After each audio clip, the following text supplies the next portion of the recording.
2024 ఎన్నికల్లో ఆంధ్రప్రదేశ్‌లో ప్రజలకి లేదా ఎలక్షన్‌కి అన్యాయం జరిగింది. అలాంటిదేమీ లేదు. రెండిట్లో ఒకటి చెప్పండి. 2024 ఎన్నికల్లో ఆంధ్రప్రదేశ్ ఎన్నికల్లో అన్యాయం జరిగింది. అలాంటిదేమీ లేదు. ఈ వీడియో కామెంట్స్ టీడీపీ పెద్దల వరకు, వైసీపీ పెద్దల వరకు వెళ్తే వాళ్ళందరి కామెంట్స్ చూస్తారు. ప్రతి ఒక్కళ్ళు మిస్ అవ్వకుండా అన్యాయం జరిగింది. అలాంటిదేమీ లేదు. రెండిట్లో ఒకటి కామెంట్ చేయండి. 2024 ఆంధ్రప్రదేశ్ ఎన్నికల్లో ఆ తీరు చూస్తుంటే ప్రజాస్వామ్యం ఎటుపోతుందో అనేటువంటి భయం మాలో మొదలైందండి వైసీపీ అప్పటి నుంచి కూడా.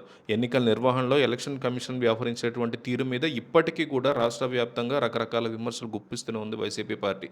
ఈ నేపథ్యంలోనే మన దేశ అత్యున్నత న్యాయస్థానమైనటువంటి సుప్రీంకోర్టులో ఒక కీలకమైనటువంటి అడుగు పడింది. రాష్ట్రంలో అర్ధరాత్రి వేళల్లో జరిగినటువంటి పోలింగ్ మీద ఇప్పుడు దేశవ్యాప్తంగా చర్చ చాలా సీరియస్గా నడుస్తుంది. ఎక్కడో ఒక చోట కాదు, అనేక చోట్ల రాత్రి 8 గంటల తర్వాత కూడా ఓట్లు పడడం చూస్తుంటే అసలు అక్కడ ఓట్లు వేసింది మనుషులేనా లేక మరేమైనా ఆత్మలా అనేటువంటి అనుమానాలు సామాన్య జనాల్లో చాలా క్లియర్గా కనిపిస్తున్నాయి. ఇన్ని విమర్శల మధ్య సుప్రీంకోర్టు ఒక ముఖ్యమైనటువంటి పిటిషన్ని విచారణకి స్వీకరించడం ఇప్పుడు అతిపెద్ద సంచలనమైనటువంటి పాయింట్గా మారింది.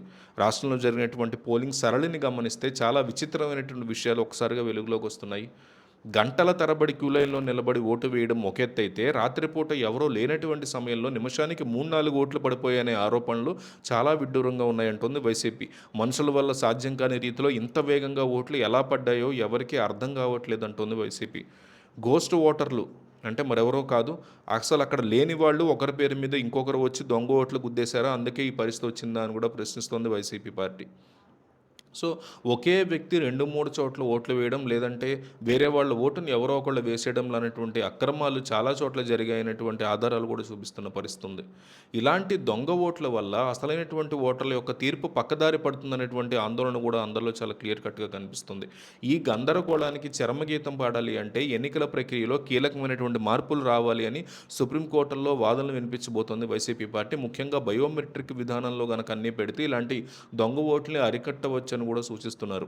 పోలింగ్ కేంద్రానికి వచ్చినటువంటి వ్యక్తి తన వేలిముద్రను లేదా కంటిపాపల స్కాన్ ద్వారా తనే అసలైనటువంటి ఓటర్ అని నిరూపించుకున్న తర్వాతే ఓటు వేయనివ్వాలి అంటున్నారు. అప్పుడు ఒకరి బదులు ఇంకొకరు వచ్చి ఓటు వేసేటువంటి అవకాశం అస్సలు ఉండదు కదా అంటున్నారు.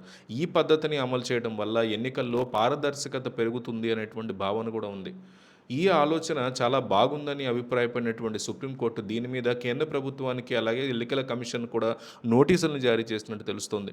వచ్చే ఎన్నికల నుంచి ఈ బయోమెట్రిక్ విధానాన్ని ఎందుకు అమలు చేయకూడదో చెప్పాలి అని కూడా కోరింది సుప్రీంకోర్టు. ఆంధ్రప్రదేశ్లో ఎన్నికల ఫలితాల తర్వాత కూడా ఈ అర్ధరాత్రి ఓట్ల గోల తగ్గడం లేదని డిస్కషన్లు నడుస్తున్నాయి.